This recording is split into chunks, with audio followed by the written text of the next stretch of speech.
첫날 저녁이라 많이 힘드시는 날인데요. 제가 어쨌든 엑기스로 하겠습니다. 그래서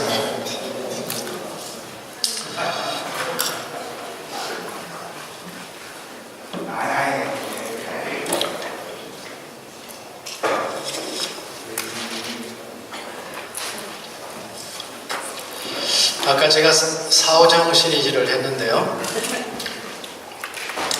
그래 계속 이제 써내려가고 있는데요. 신장 이렇게 나왔어요. 뭐라고 했을까요? 두 개 다 있음.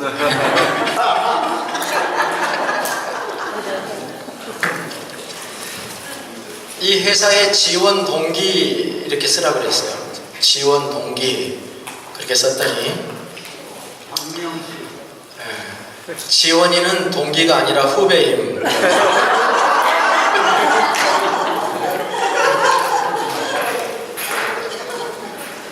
모교 이렇게 써놨어요. 모교. 그러니까 엄마가 다니는 학교라 잘 모르는.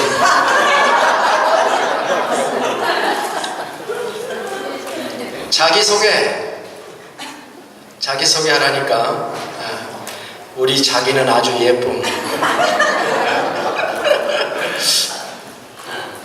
수상 경력, 상탕 경력 쓰라니까 배 타본 적 없습니다.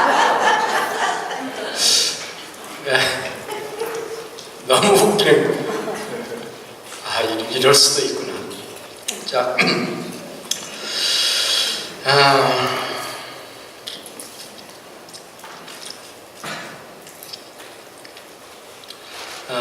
네 번째는요, 전파해야 할 복음입니다. 15절 같이 읽어볼까요?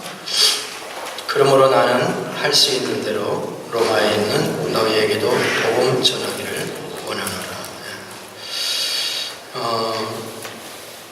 이 구절은 복음 전파에 관한 일, 복음은 전파되어야 할 것이다 라고 하는 것입니다. 물은 저지대로 흐르는 것처럼 하나님의 복음도 세계에 전파되어야 된다라고 하는 말입니다. 아시는 바대로 로마는 제국의 수도였습니다. 사도 바울은 제국의 수도를 지나서 스페인에게까지 가서 땅끝까지 복음을 전하기를 간절히 원했었죠.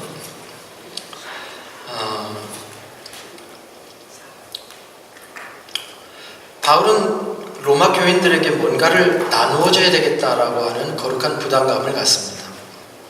뭐를 나누어줘야 내가 너희에게 나아가기 원하는 것은 너희에게 무슨 신령한 은사를 나누어주려 함이라 이제 그렇게 연결되지 않습니까? 그 말씀을 정말 봅니다. 신령한 은사를 나눠주겠다 그랬습니다. Spiritual gifts인데요. 복수가 아니라 단수로 설명이 되어 있습니다. 그런데 그것은 예배소서 1장 3절에 하늘에 속한 신령한 복과 같은 겁니다. 그런데 예배소서 1장 3절에 하늘에 속한 신령한 복이 뭐죠? 하나님의 예정하심과 예수님의 죽으심, 십자가의 죽으심, 그리고 성령님의 깨닫게 하심, 구원사역이잖아요. 복음사역입니다. 우리가 나누어줄 수 있는 신령한 선물이 뭘까요? 우리가 교인들에게 어떤 선물을 갖다 주어야 그들이 그것을 선물이라고 여길까요? 진정으로 그들이 알고 있는 복음을 제대로 알지 못했다는 사실, 그 복음의 무궁한 세계를 바로 주는 것이 그것이 선물이라 이렇게 말할 수 있겠습니다. 그래서 정말 신령한 은사는 15절에서 다시 얘기를 합니다. 로마에 있는 너희에게도 복음 전하기를 원하노라. 자, 앞에서 너희에게 무슨 신령한 은사를 나누어줘 주기를 원한다고 얘기했고, 뒤에 가서 그것의 핵심이 너희에게 복음 전하기를 원한다라는 말씀을 했던 것을 기억합니다. 그래서 우리는 11절에서 말한 신령한 은사가 15절에서 말한 복음이구나 하는 것을 알 수 있게 됐고요. 복음만한 신령한 은사, 영적 선물이 없다는 것입니다. 누구든지 복음을 가지게 되면 전하지 않을 수 없다는 것입니다. 복음 증거는 밖에서 교육이나 강압이나 필연성에 의해서 강요되어서는 안 됩니다. 오히려 복음을 깨달은 사람들이 내적인 필요성이 터져나와서 견딜 수 없어서 전하는 복음이 되어야 되는 것이 맞습니다. 복음 혹은 기쁜 소식이라고 하는 이 말은 구약성경 이사야 40장부터 55장에서 하나님이 자신을 드러내시는 가장 기쁜 부분으로 등장을 합니다. 40장에서 55장에서 하나님이 선포하시는 기쁜 소식은 당대 식민지배 국가가 바벨론에서 페르시아로 바뀔 그때죠.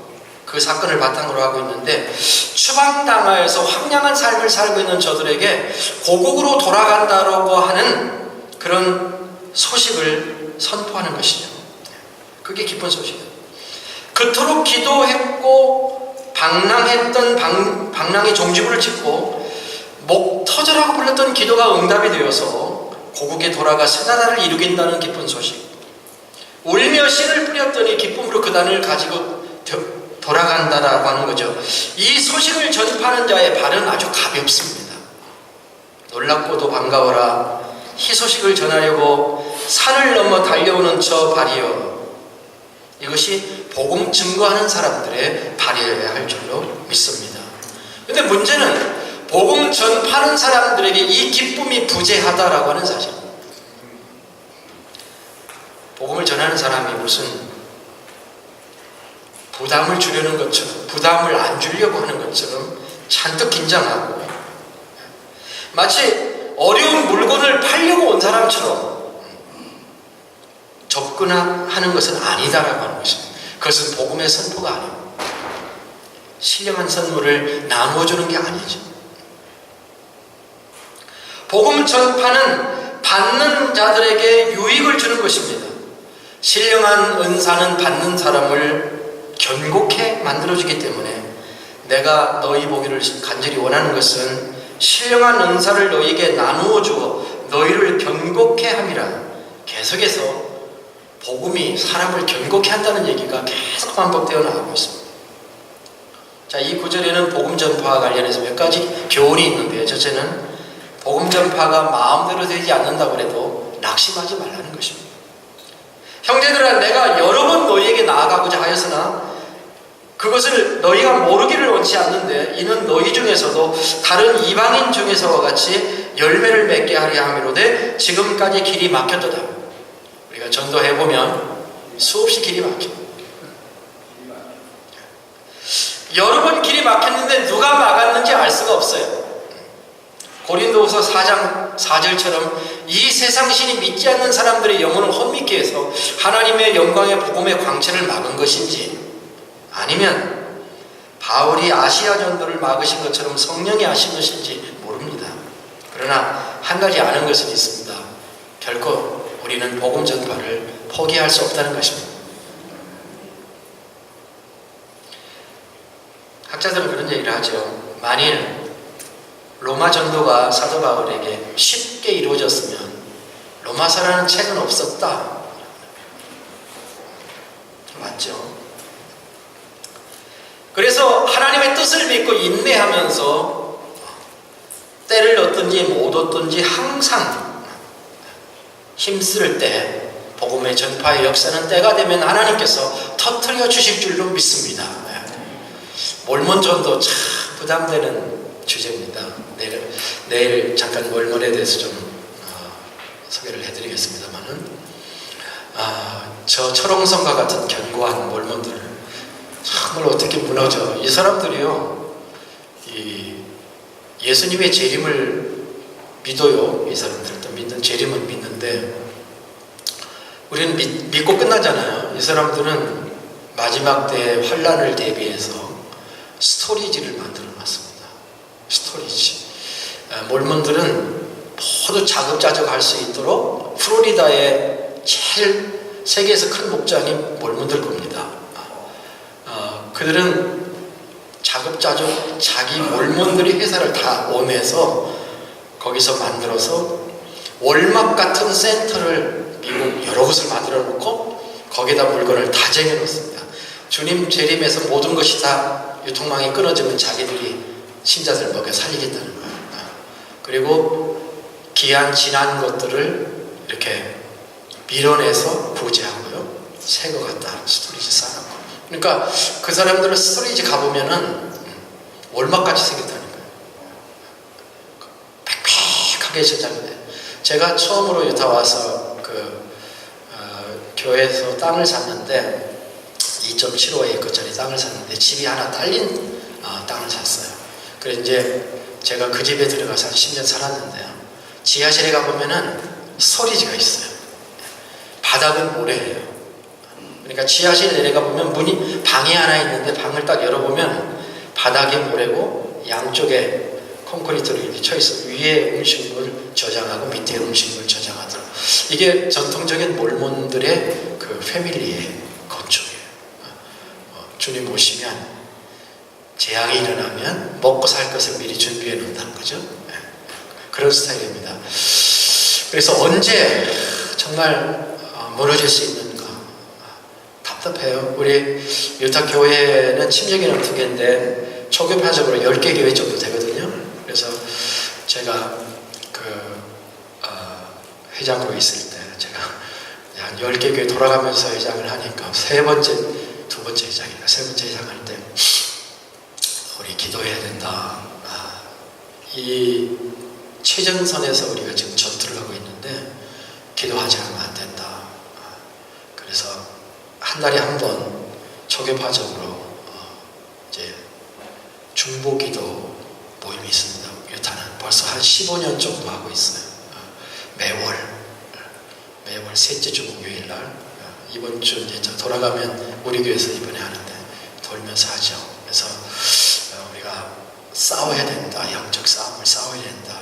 40-50명 정도 모여서 매월 중보기도를 우리가 지금 하고 있습니다. 10몇 년째 좀 기적과 같이 언제 무너질까? 네, 지금 하나님께서 조금씩 이렇게 틈이 갈라지게 하십니다. 내일 조금 설명을 하겠습니다. 복음 전파, 이거 하나님께서 우리에게 맡기신 절대로 내 뜻대로 되지 않아 낙심하지 말고 우리가 기도해야 합니다. 하나님이 문을 여시면 기도가 안 되는 동안에 응답이 안 되는 동안에 로마서도 탄생하고 하나님이 또 다른 일도 하십니다. 그래서 계속해서 나가야 될 줄로 그렇게 믿습니다. 다섯 번째는 구원의 능력인 복음이라는 것입니다. 16절 같이 한번 읽어볼까요? 내가 복음을 부끄러워하지 아니하노니 이 복음은 모든 믿는 자에게 구원을 주시는 하나님의 능력이 됩니다. 먼저는 유대인에게요, 또한 헬라인에게로다. 복음은 뭡니까? 구원의 능력이죠. 구원을 주시는 하나님의 능력입니다. 복음을 깨달은 사람은 절대로 부끄러워하지 않습니다.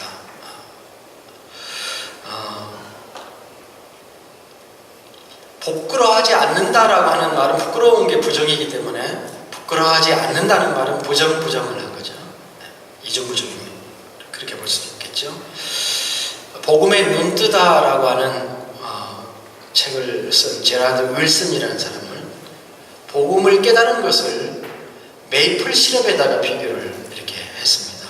어느 날 100% 순수한 버몬트 메이플 시럽을 맛본 적이 있다고 합니다. 그 버몬트 메이플 시럽을 맛본 다음부터는 다른 메이플 시럽을 먹을 수가 없었다고. 그것은 진짜 맛을 알면 다른 맛을 먹지 않는다라고 합니다. 복음은 우리에게 가장 좋은 맛입니다. 재탕, 3탕, 4탕 수없이 맛을 보아도 새로운 맛이 나는 거죠. 복음을 알면 복음이 자랑스럽습니다. 그리고 지금까지 자랑스러웠다고 생각하는 걸 다 내려놓게 됩니다. C.S. 루이스의 말을 표현하자면 바닷가에서 여름철 휴가를 지내 소녀는 더 이상 진흙놀이가 재미가 없어졌다라고 하는 것입니다. 우리가 정말 복음을 자랑스럽게 하시는지요? 복음이 구원의 능력이라는 것을 믿으시는지요? 복음은 율법주의자도 구원해낼 수 있는 능력입니다. 복음은 이성적 생각을 하는 이성적인 헬라인, 유대인도 구원해내는 하나님의 능력이라는 것입니다. 복음은 진정한 능력입니다. 율법은 능력이 아니에요. 설교도 그렇습니다. 율법적 설교를 하는 것이 능력일 것 같은데 멋있고 논리적이고, 그런데 오히려 복음이 진정한 능력이 되는 것이죠.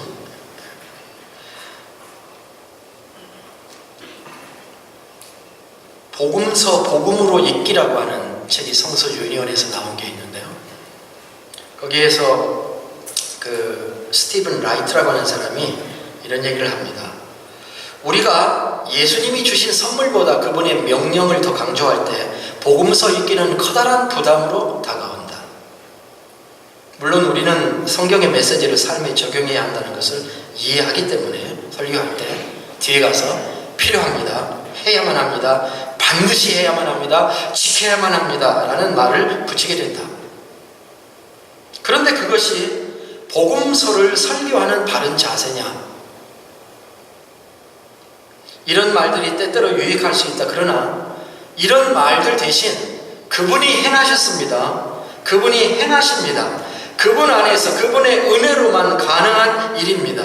이것이 우리가 장차 맞이할 모습입니다. 이런 확신과 약속을 주는 말씀과 균형이 이루어지고 있느냐, 이렇게 묻습니다.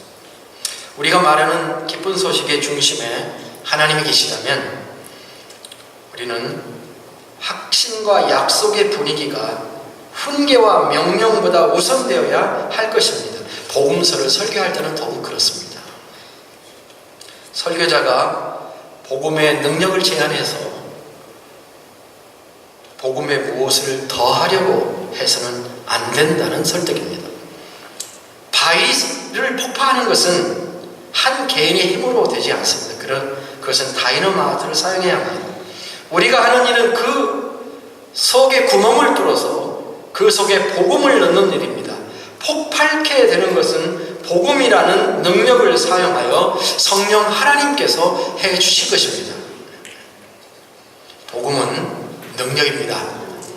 복음을 묵상할 때 그 어떤 사람도, 이성적인 사람들은 복음을 부끄러워합니다. 왜냐하면 행위가 아니라 하나님의 전적인 은혜로 구원받는다는 것이 어떤 지성적인 사람에게, 헬라인에게 부끄러운 일이 될지 모르지만은 우리는 이 복음을 부끄러워하지 않고 오직 예수 그리스도만 우리의 구원의 능력으로 믿습니다. 여섯 번째, 하나님의 의의 복음입니다. 제가 7번째까지만 갈 겁니다. 자, 이 부분이 오늘 저녁에 좀 잘 생각해야 될 부분입니다. 17절 같이 읽겠습니다. 복음에는 하나님의 의가 나타나서 믿음으로 믿음에 이르게 하나니 기록된 바 오직 의는 믿음으로 말미암아 살리라 함과 같으니라. 자, 복음에는 하나님의 의가 나타난다는 말이 언뜻 이해하기가 쉽지 않더라고요, 저한테는. 복음에 하나님의 의가 나타난다는 말은 무슨 뜻일까? 의로우신 하나님이니까 하나님이 우리를 불쌍히 여기셔서 우리를 징벌하는 대신 예수님을 징벌하셔가지고 우리를 구원했다는 말인가? 그 정도로 우리가 이해할 수가 있겠습니다. 그런데 우리가 하나님의 의는 하나님의 진노가 아니잖아요, 그죠?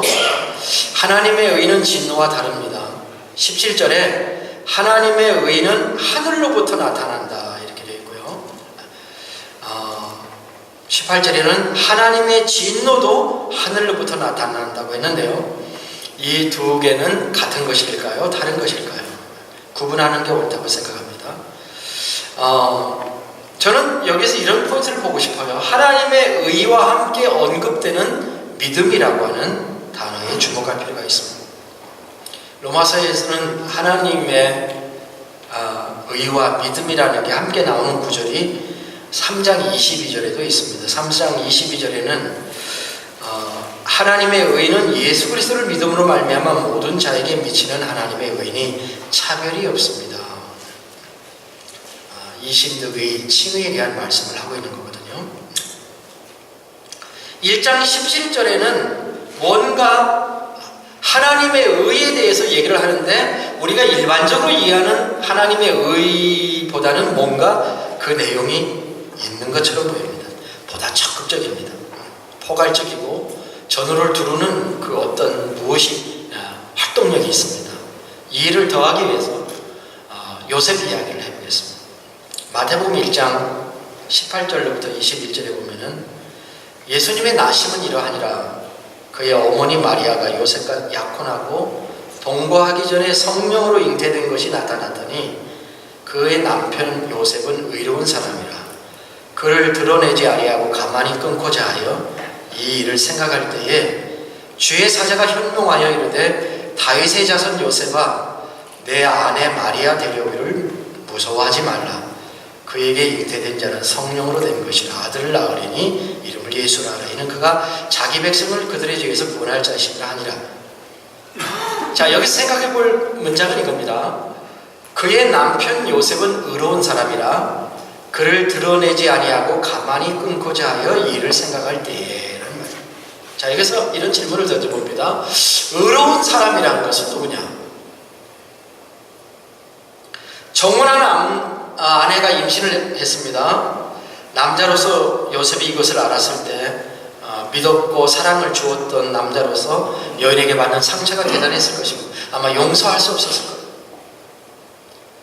아시는 대로 유대법에 의하면 그런 여인은 살려두지 않아도 됩니다. 요한복음 8장에 가늠한 여인과 다름이 없었으니까요. 돌을 맞을 수도 있는 상황입니다. 그런데 성경은 의로운 사람이어서 그렇게 하지 않았다고 합니다. 그런 이 사실을 마을에 알리지도 않고 사람들에게 돌 던지도록 내어놓지도 않았습니다. 마리아를 보호하려고 했습니다. 어떤 점에서 성경은 이것을 요셉의 의라고 칭찬을 한 것입니다. 우리는 여기서 진정한 의의 개념을 제고해 볼 필요가 있다고 생각합니다. 진정한 의는 사람을 죽이는 의가 아닙니다. 살리는 의입니다.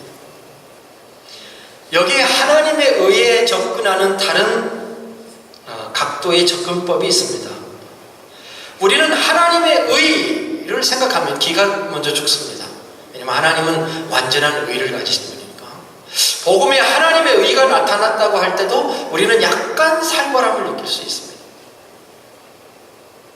하나님의 의를 완전한 도덕성으로 생각하기 때문에 그런 거죠. 그런데 하나님의 의란 보통 인간이 범접할 수 없는 도도함이 아닙니다.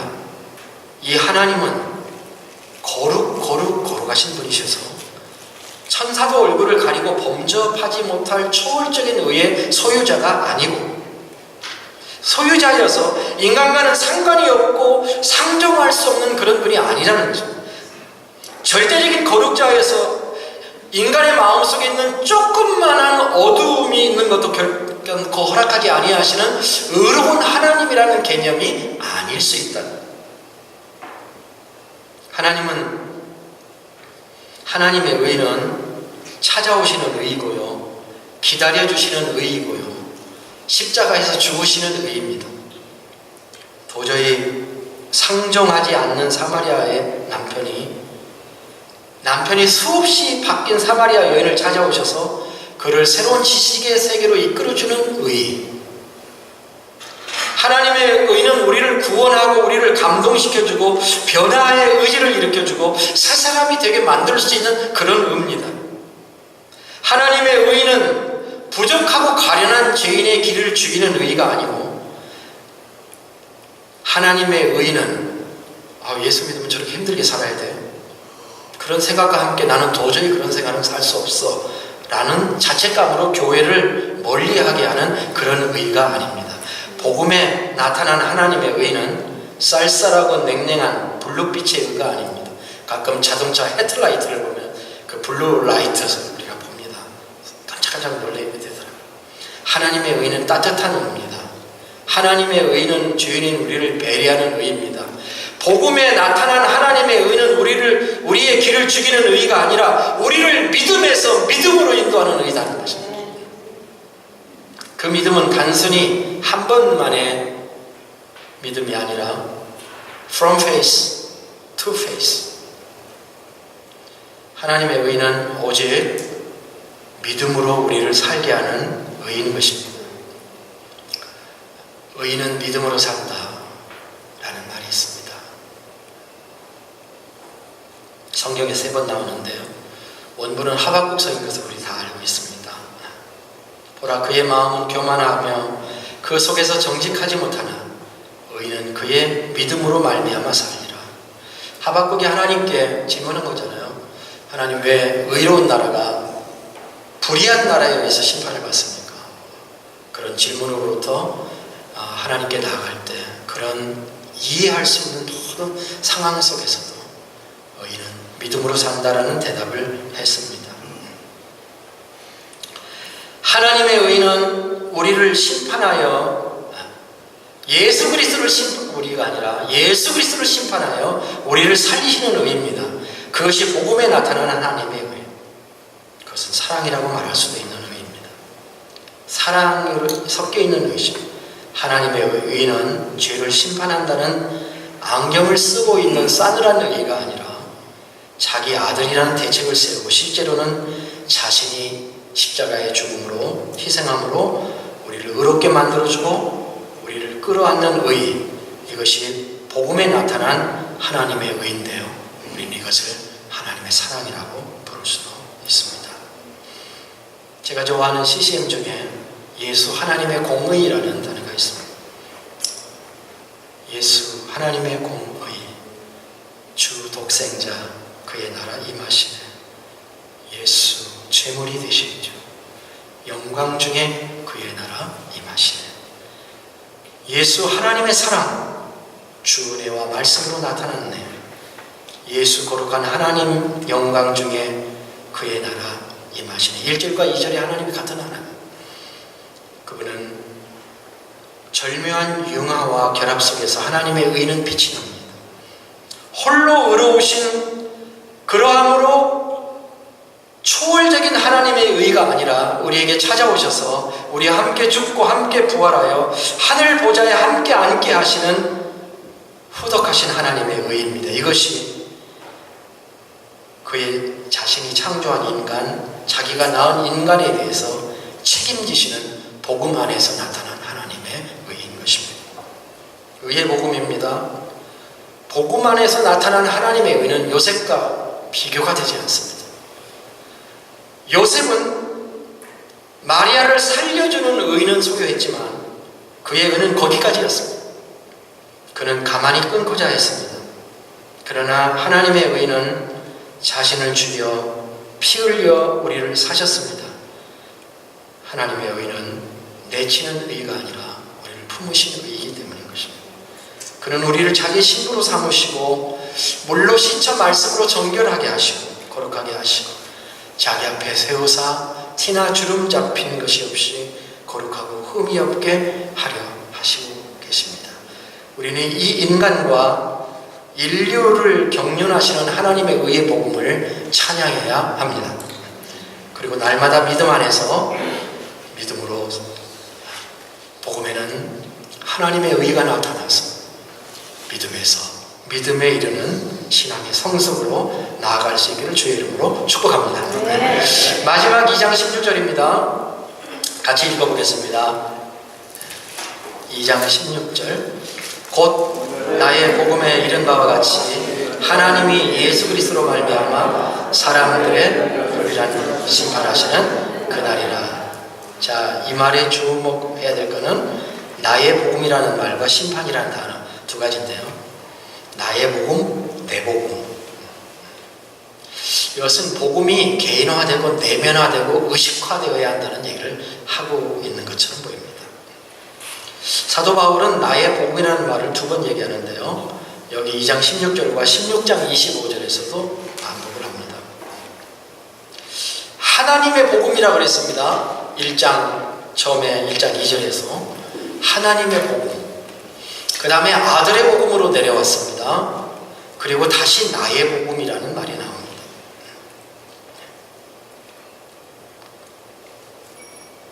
위에서 아래로, 그리고 아래에서 내 안으로 들어오는 게 복음이라는 것입니다.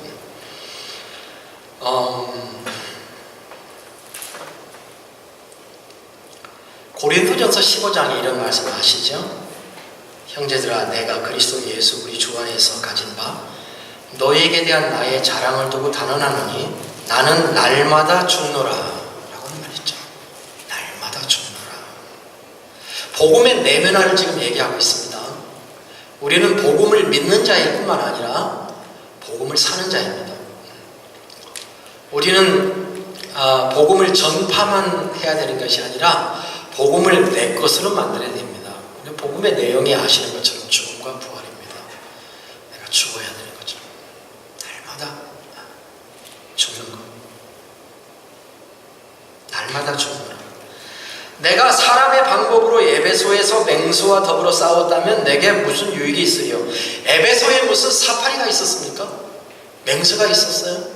성도 얘기하는 거잖아요. 저는 목회하면서 철학 하나는 신자들하고는 절대 안 싸운다. 내 입에서 성도 비판하는 말 안 나간다. 제 아내가 제 아내하고 저거 맨날 싸울 때 싸우는 제목이 그거예요. 아내가 성도 비판하면 가차없이 내가 자르니까 너무너무 서운해하는 거야. 너무너무 서운해. 나는 들을 수 없어요. 그러니까 아내의 결론이 뭐냐면 당신은 나보다 성도야. 어떻게 그럴 수가 있어. 그 말도 맞는 것도 같고. 그러니까 근데 목사가 죽는 게 지금 복음서를 쓰고 있는 거잖아요. 에베소에서 맹수와 더불어 안 싸운다고 그랬죠. 싸웠으면 내게 무슨 유익이 있으리요?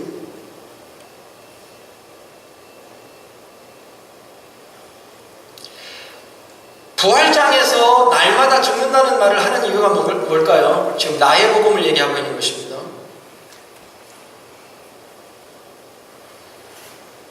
빌립보서 3장 7절부터 16절도 저는 참 좋아하는 구절인데요. 좀 길으니까 인용은 안 하겠습니다. 뭔지 여러분 아실 거예요. 핵심 구절이 10절인데 이 말이에요.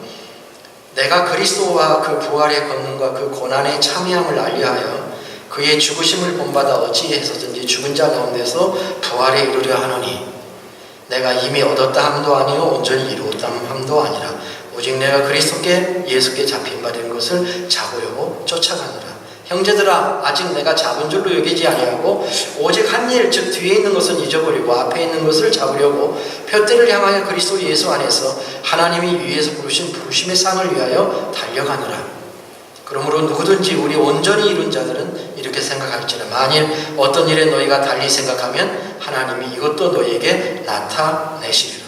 온전하게 이루었다고 자만하면 하나님이 건수 만들어가지고 처박아 주시겠다, 그런 뜻이죠. 네가 얼마나 부족한 존재인가. 오직 우리가 어디까지 이르렀든지 그대로 행할 것입니다. 내 복음. 내 복음과 더불어서 하나, 복음의 마지막으로 하나 집어넣을 것은 심판의 복음입니다. 그게 16절이에요. 곧 나의 복음에 이른 바와 같이 하면서 쭉 설명하고 있잖아요. 그럼 나의 복음이라는 말이 뒤에 말이 하나님이 예수 그리스도로 말미암아 사람들의 은밀한 것을 심판하는 그날이라, 그렇게 돼 있죠. 이건 어떻게 보면 회개의 촉구라고 볼 수도 있지만은 복음에는 심판이 빠질 수 없다는 얘기를 하고 있는 것입니다. 우리는 백보자 심판대는 안 쓴다 할지라도 그리스도의 심판대 앞에는 우리가 서지 않겠습니까? 제가 교육 목사 할 때 제 담임 목사님 메시지 중에 기억나는 게 그겁니다. 목사는 매양 심판대 앞에 선다. 목사가 강단에 서는 게 심판대 앞에 서는 거예요. 날마다 심판대 앞에 선다. 그런 마음을 가져야 된다. 근데 심판의 복음이 왜 복음이 아닌 거예요? 심판날이 있다는 것이 충성스러운 성도들에게는 복음인데, 우리가 이렇게 고생하며 아무도 알아주지도 않는데 참 하나님께 헌신하고, 저는 뭐 잘하는 건 없고 끈질기게 하는 건 있어서 저희 새벽기도는 제가 끈질기게 합니다. 가서 졸기는 해도 1년에 364일 한다고 그러니까 하루는 왜 하느냐, 성구행신 예배 보고 나서 그날은 새벽기도 안 하는데, 저는 주일날 아침도 새벽기도 하고 월요일날 아침도 새벽기도 하고 1년 364일 새벽기도 합니다. 알아주는 사람 없어요. 그렇게 열심히 해도 안 나와 또 사람들이 잘. 어떤 날은 한 사람도 안 나오는 날이 있는 것 같아가지고 오늘은 설교 안 해도 되겠다. 근데 꼭 한 사람은 나오더라고요. 한 사람은.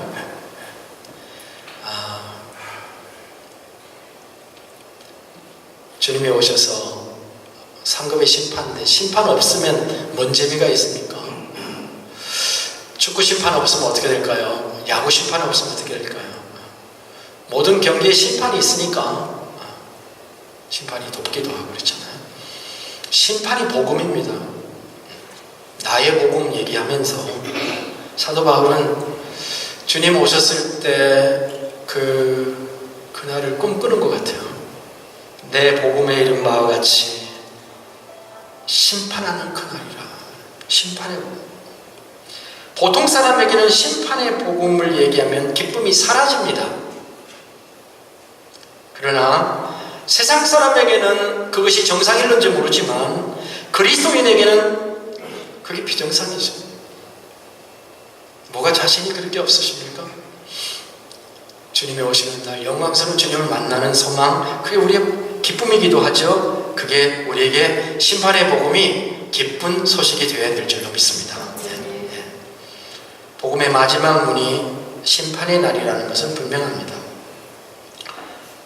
우리는 그것을 바라다보며 주의 사역자로 사는 눈물겨운 나날들의 보상을 얻고 주님의 한마디 격려를 듣고 주님의 위로를 받을 수 있는 그날, 우리는 한 번 죽는 것은 사람에게 정하신 것이고 그 후에는 심판이 있으리니 이와 같이 그리스도도 많은 사람의 죄를 담당하시려고 단번에 들이신 바 되었고 구원에 이르기 위하여 죄와 상관이 없는 자기를 바라는 자들에게 두 번째 나타내시리라고 말씀을 했습니다. 주의 나라 영원하며 그의 영광 무궁하리. 왕의 위엄과 능력이 이제 임하였으니 주의 주권과 주의 통치와 주의 나라 힘과 권세 임하니 예수 하나님의 공의. 기도하겠습니다. 주님, 이 세상의 어떤 것도 복음만큼 가슴을 뛰게 하지 못합니다.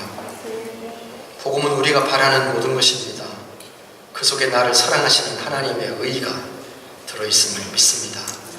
나를 복음 때문에 부르시고 그 복음에 살게 하시고 그 복음을 전하게 하심을 감사합니다.